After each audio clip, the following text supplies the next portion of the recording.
Nous devons gagner la bataille de la santé pour nos communautés urbaines et rurales. Nous devons gagner la bataille de l'énergie et de l'infrastructure. Nous devons gagner la bataille de la sécurité alimentaire. Il faut que tout le monde puisse manger et manger bien, équilibré, normalement. Oui, je crois qu'on peut y arriver en Afrique. Bonsoir. Vous allez bien? C'est assez intéressant d'être le dernier à parler parce que tous mes collègues avant ont juste bien chauffé la salle et moi je vais profiter de tout ceci si vous le voulez bien.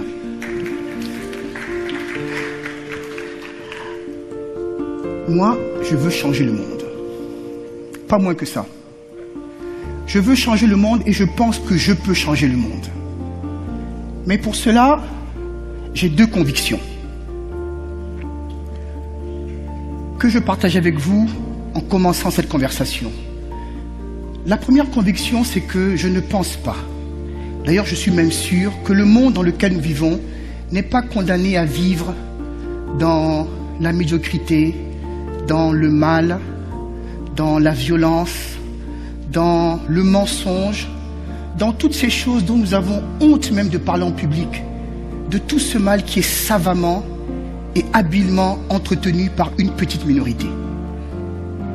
Mais le monde peut vivre la promesse qui lui a été faite, d'être un monde où, malgré la compétition entre les nations, malgré la compétition entre les organisations, malgré la compétition entre les personnes, ce monde peut être un monde de coopération, un monde de partage, un monde de bonheur, où chacun peut se retrouver sans faire du mal à l'autre. Cette image qui est derrière moi résume tout à fait ce à quoi je rêve. Voyez-vous, derrière moi, il y a la résolution du problème de l'éducation. Il y a la résolution du problème de la santé pour nos communautés. Il y a la résolution du problème de l'égalité des genres. Il y a même la résolution de nos problèmes d'énergie, d'infrastructure.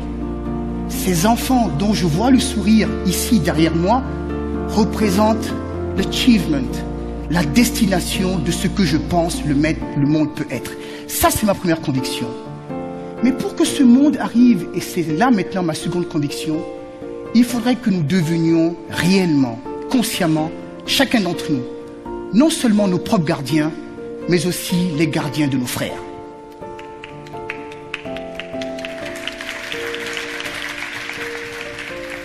Cette expression « gardien de son frère », la première fois que moi je la vois en tout cas, c'est quand je commence à lire des livres très sérieux et que je lis l'histoire de Caïn et Abel. Caïn assassine Abel et puis se promenant, il fait la rencontre du Seigneur, de Dieu. Et Dieu lui demande « Où est ton frère ?» Et quelle est la réponse de Caïn? « Serais-je le gardien de mon frère ?» À l'évidence, il ne l'était pas. Parce que s'il avait été, non seulement il n'aurait pas assassiné, mais il aurait même aidé à parfaire les offrandes qu'Abel faisait pour Dieu. Mais aujourd'hui, laissons même ça de côté. C'est quoi être gardien de son frère? Alors, au premier niveau, c'est peut-être soutenir l'autre. C'est veiller sur l'autre. C'est lui donner à manger et à boire quand il en a besoin. C'est également le vêtir lorsqu'il en a besoin. C'est lui apporter ce dont il a besoin, le visiter quand il est malade, le soutenir, le faire beaucoup de choses pour lui. En gros, on pourrait dire apporter un soutien matériel, moral et même spirituel. Mais ce qu'on va voir ensemble, chers amis, c'est que ça va un peu plus loin que ceci et c'est même un peu plus subtil, quoique moins difficile. Et pour cela, je dois vous raconter une petite anecdote qui m'est arrivée il y a quelques années à Johannesburg, où j'habite. Ce jour-là, j'ai voulu faire plaisir à mon épouse, comme j'essaie de le faire tous les jours. Et j'ai voulu faire pour elle les courses du mois. Donc me voilà au supermarché, et je sors du supermarché avec le caddie. Donc je sors du caddie, je sors du supermarché avec le caddie, et là je vois au niveau du parking, un monsieur occupé à ramasser des feuilles usées, des papiers usés, et à les mettre dans une poubelle. Ce monsieur, à l'évidence, quand tu le regardes, tu vois qu'il n'est pas préposé à cette tâche. C'est un monsieur comme vous et moi, certainement occupé, qui a beaucoup de responsabilités professionnelles, mais qui comprend certainement qu'il est important que l'environnement soit propre. Alors le voici, se baissant, ramassant une feuille, ramassant une autre, la mettant dans telle poubelle, regardant, scannant, et puis faisant son travail. Je ne dois pas être un modèle de discrétion, parce que il remarque ma présence, il se retourne et il vient vers moi. Il me demande dans un anglais parfait, vous vous demandez ce que je fais, n'est-ce pas? Et avant que je lui réponde, il me dit, je m'occupe de mettre les papiers usés dans les poubelles, parce que les papiers usés ont comme destination la poubelle. Et avant que je ne réalise ce qui m'arrive, il disparaît. Je vais être honnête avec vous. Jusqu'aujourd'hui, je ne sais pas si je vis un ange ou si je vis un homme. Parce que l'impression que ce monsieur a laissée sur moi est extraordinaire. Il m'a marqué d'une manière incroyable. Il m'a donné une inspiration telle qu'aujourd'hui, je ne supporte plus de voir un papier traîner. J'y vais, je le ramasse et je cherche la première poubelle pour l'y mettre.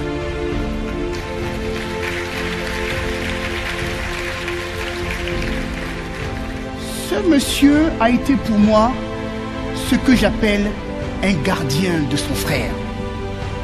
Voyez-vous, il ne m'a pas donné de l'argent. Il ne m'a même pas visité. Il ne m'a pas vêti. Il ne m'a pas donné à manger ou à boire. Mais il m'a inspiré. Il m'a donné plus que cela. Il a eu sur moi un impact à cause d'une interaction de quelques secondes qui fait que jusqu'aujourd'hui, je me souviens et je n'oublierai jamais ce monsieur. Nous sommes tous, mesdames, messieurs, le produit de nos expériences, bonnes ou moins bonnes. Mon nom est Gilles Ataï. Le tout petit bien qui vit en moi, je le dois d'abord à Dieu. Mais je le dois après à ma mère, à mon père, à mon épouse, à nos enfants, à mes amis, ceux que j'aime, qui m'aiment, et ceux qui éventuellement ne m'aiment pas. Ça arrive. Oui, ça arrive. Mais ils ont tous participé à faire de moi la personne qui se tient devant vous aujourd'hui. Mais il n'y a pas que. Il y a toutes les personnes qui ont croisé mon chemin un jour, que ce soit juste un regard, une tape dans le dos, un sourire, une conversation. Ils ont tous eu, tous ces gens, un impact dans ma vie et qui fait la personne que je suis. Chacun de vous d'ailleurs dans cette salle a rencontré des personnes. Et certains d'entre vous ont été marqués par une rencontre qui fut juste le temps d'une conversation, d'un sourire ou des regards, mais qui vous a transformé et qui a fait la personne que vous êtes devenue aujourd'hui. Tout à l'heure, je parlais de cette personne que j'ai rencontrée quelques secondes. Et j'ai dit, il est pour moi un gardien. Il était pour moi un gardien de son frère que je suis. Mais c'est quoi un gardien de son frère? Un gardien de son frère, c'est tout simplement une personne qui vous inspire.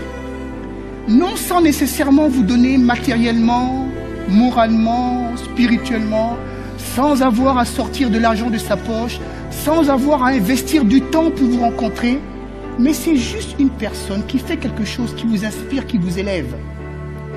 C'est une personne qui vous amène à avoir envie de faire plus, de rechercher par la discipline l'excellence. Une personne qui vous donne un impact tel que vous ne pouvez plus être la même personne après l'avoir rencontré. Et moi, je veux changer le monde. Je veux arriver à impacter la vie de toutes les personnes autour de moi, que ce soit dans ma famille, mon épouse Mariama, nos enfants, mes amis, mes ennemis, toutes les personnes que je rencontre. Je veux avoir un impact sur elles. Oui, donc, Je veux changer le monde et je suis en marche pour le faire. Mais ce que j'ai compris, c'est que je veux d'abord commencer par l'Afrique. D'ailleurs, j'ai déjà commencé. Et pourquoi je veux commencer par l'Afrique? Parce que c'est de là que je viens et c'est là où je vais. Parce que ce continent a beaucoup de challenges et on va les voir tout à l'heure. Mais aussi parce que le peu de ressources et de talents que nous avons doit être mobilisé vers une cause sérieuse. On s'est suffisamment amusé. Et je vais expliquer tout à l'heure pourquoi il faut que nous changions nos paradigmes. Moi, je veux changer également l'Afrique parce que je suis juste fatigué de m'excuser d'être africain. Il y en a marre d'être toujours en train de dire l'Africain là-bas et puis d'expliquer pourquoi tu es africain. Mais je sais par contre les grands challenges que nous avons. Il nous faut absolument gagner la bataille de l'éducation. Et oui, tu en as parlé tout à l'heure. Tout le monde en a parlé. La bataille de l'éducation, on doit la gagner. Nous devons gagner la bataille de la santé pour nos communautés urbaines et rurales. Nous devons gagner la bataille de l'énergie et de l'infrastructure. Nous devons gagner la bataille de la sécurité alimentaire. Il faut que tout le monde puisse manger et manger bien, équilibré, normalement. Oui, je crois qu'on peut y arriver en Afrique. Il faut que nous gagnions la bataille de l'intégrité des personnes et des biens. Il faut que nous gagnions la bataille de l'égalité des genres. C'est stupide de penser que parce qu'on est né différent, avec un sexe différent, on n'a pas accès aux mêmes chances. Mais ce monde va changer parce que vous savez quoi? Il n'y a pas que les femmes qui se battent pour ça. Des hommes ont rejoint le combat. Il faut que ça change. Et enfin, il faut que nous gagnions la bataille de la responsabilité et de la bonne influence. Vous voyez la première image, la grande? Ce sont des grandes conférences. Alors on dit, Monsieur France, que penses-tu? On l'écoute. Monsieur Grande-Bretagne, que penses-tu? On l'écoute. Madame États-Unis, on l'écoute. Et puis quand on en vient à la Côte d'Ivoire, au Sénégal, au Togo, au Bénin, on dit merci d'être présent.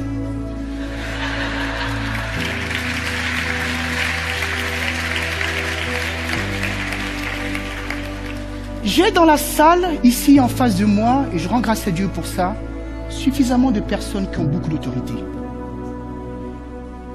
On ne doit pas rire avec ça. C'est sérieux. Regardez vos aires d'influence, R-A-I-R-E-S, vos aires d'influence. Vous avez tellement de gens que vous pouvez impacter. Réalisez combien votre rôle est important, combien tout ce que vous dites et ne dites pas, faites et ne faites pas, a un impact sur des millions de personnes. Madame la vice-présidente, vous êtes quelqu'un de très important, je le reconnais. Votre signature peut changer beaucoup de choses et vous le savez. De manière consciente, il faudrait faire immensément attention à ce que vous dites et ne dites pas, faites et ne faites pas, parce que soit vous élevez, soit vous écrasez. Moi, je veux changer le monde. Et j'ai commencé. Je vais vous dire ce que j'ai fait.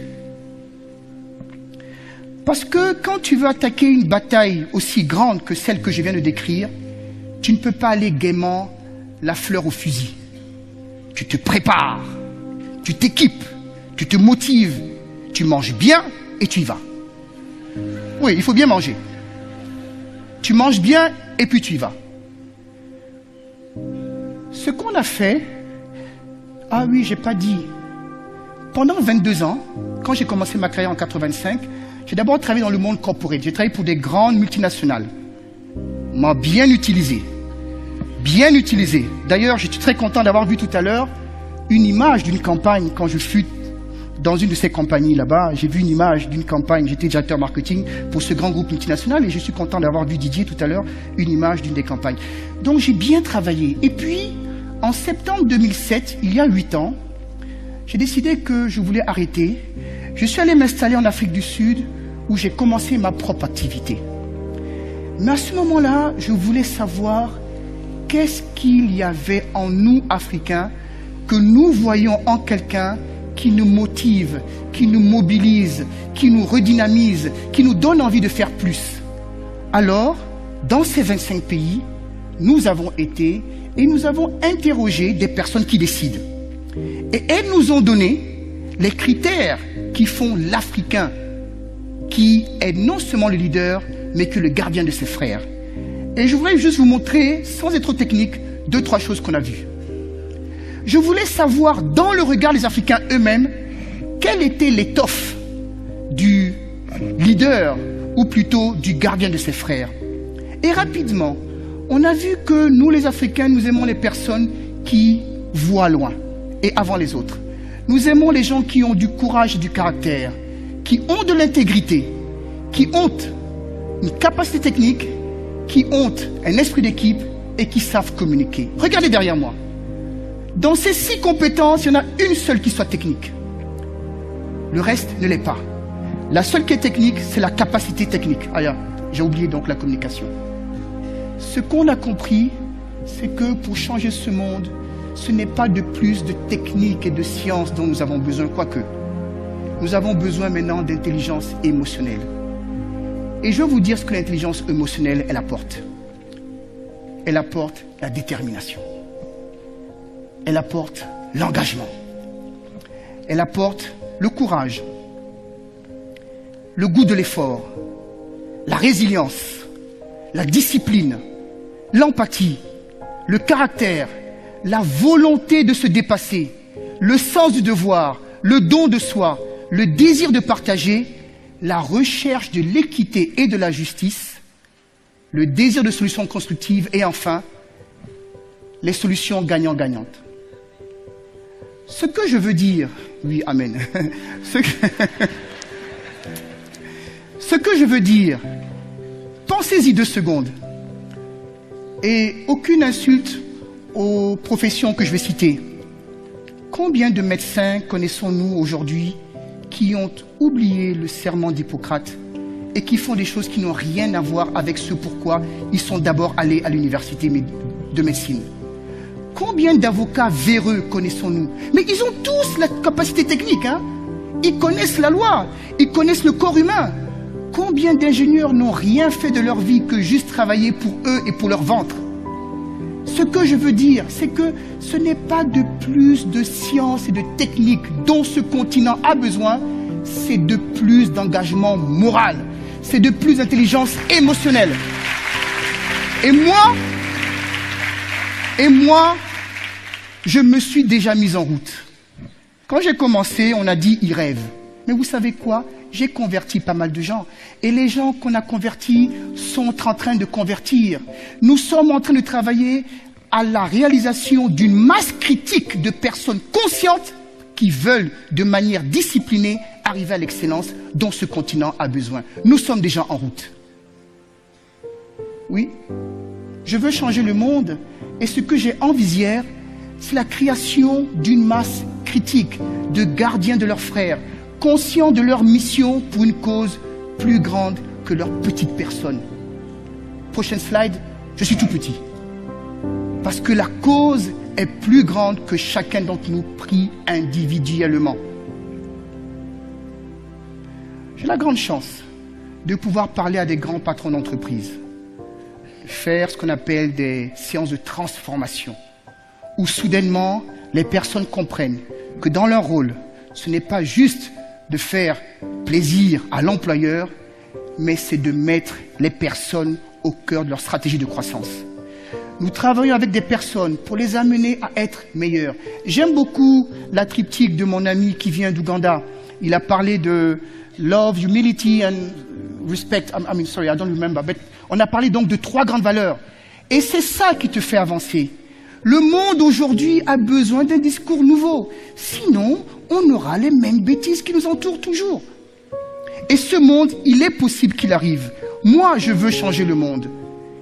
Et quand je suis fatigué, parce que ça m'arrive, quand le matin, je n'ai plus envie de me réveiller, quand j'ai essuyé une défaite cuisante, quand j'ai pris une baffe, quand j'ai été refoulé, quand j'ai été humilié, quand j'ai été insulté, quand on m'a fermé la porte, Quand on a ri de moi, je me lève quand même. Pourquoi? Parce que j'ai en image ce que j'ai derrière. Ça m'aide, ça m'aide à me lever. Ça m'aide à essuyer le crachat qu'on m'a mis au visage. Ça me permet d'avancer 1 kilomètre encore. Et le 2e kilomètre, je le ferai demain. Le 3e, après-demain. Je ne lâche pas. Et pas seulement moi, mais toutes les personnes qui comprennent que ce monde peut changer sitôt que nous changeons notre manière de penser et de regarder l'un à l'autre. Alors oui, moi j'ai commencé mon chemin, mais ce que j'ai compris et qui a déshabillé un peu ma personne de tout cet ego qui existe en moi, c'est de comprendre que seul c'était pas possible. Alors, j'ai commencé des alliances sincères et durables avec les gens qui sont autour de moi, dans ma famille, dans les communautés auxquelles j'appartiens, dans mes pays, parce que j'ai plusieurs pays en même temps, dans tous les endroits où je vais. Et je suis heureux de voir que je suis devenu un vecteur de contamination, une maladie pandémique. Oui, j'infecte et j'infecte encore. Et toutes les personnes que j'infecte, infectent. Et on infecte à provision. Jusqu'à ce que nous ayons la masse critique qui puisse changer ce monde. La chose dont je me souviens et qui me garde éveillé, c'est celle-ci. Je sais que tout ce que je dis, tout ce que je ne dis pas, tout ce que je fais, tout ce que je ne fais pas, tout compte. Et tout ceci a la capacité soit d'élever, soit d'écraser. J'ai choisi d'élever. Alors, je fais attention à ce que je dis. Je fais attention à ce que je ne dis pas. Je fais attention à ce que je fais. Je fais attention à ce que je ne fais pas. Mes paroles, mes silences, mes actions, mes abstinences doivent travailler uniquement pour ce qui aujourd'hui fait ma passion. Je disais tout à l'heure, je suis peut-être fatigué, mais je retrouve toujours l'énergie quand je travaille. Parce que qu'est-ce que vous voulez, j'ai un travail qui est tellement bien. On transforme des vies, on parle d'un grand projet, les gens nous suivent, ça arrive. Et je suis payé. Oui, on me paye. Et des fois bien. Souvent même bien. Sinon je ne fais pas. Non, mesdames, messieurs, ce continent peut réussir. On est toujours en train de dire que nous sommes en marche vers quelque chose qu'on ne voit jamais. Mais la première chose qu'on doit faire vraiment, c'est que nous devenons tous les gardiens de nos frères.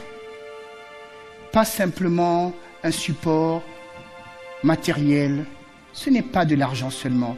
C'est juste de faire attention à ce que nous faisons, devenir une source d'inspiration pour chacune des personnes qui est à côté de nous. Afin que même, juste à votre nom, des gens aient envie de faire ce qui est bien. Alors, je vais m'engager ici devant vous. En levant la main gauche, en levant la main droite, je m'engage à être le gardien de tous les frères que j'ai dans cette salle. Si je rencontre qui que ce soit dans cette salle, et que ce n'est même qu'un sourire, je le donnerai, afin que tu sois inspiré. Mais j'ai besoin de savoir si toi, en lunettes là, est-ce que tu peux être le gardien de quelqu'un? Lève la main si tu peux. Ah, tu te lèves même, c'est même mieux. Derrière toi, tu peux? Ok. Est-ce que j'ai d'autres gardiens dans la salle? Je ne vous vois pas. Mettez-vous debout. Oh, c'est beau. Prenez-moi ça en photo. C'est magnifique. C'est magnifique. C'est magnifique. C'est magnifique. Nous avons 1500 gardiens de leurs frères dans cette salle. Dieu vous bénisse. Merci beaucoup.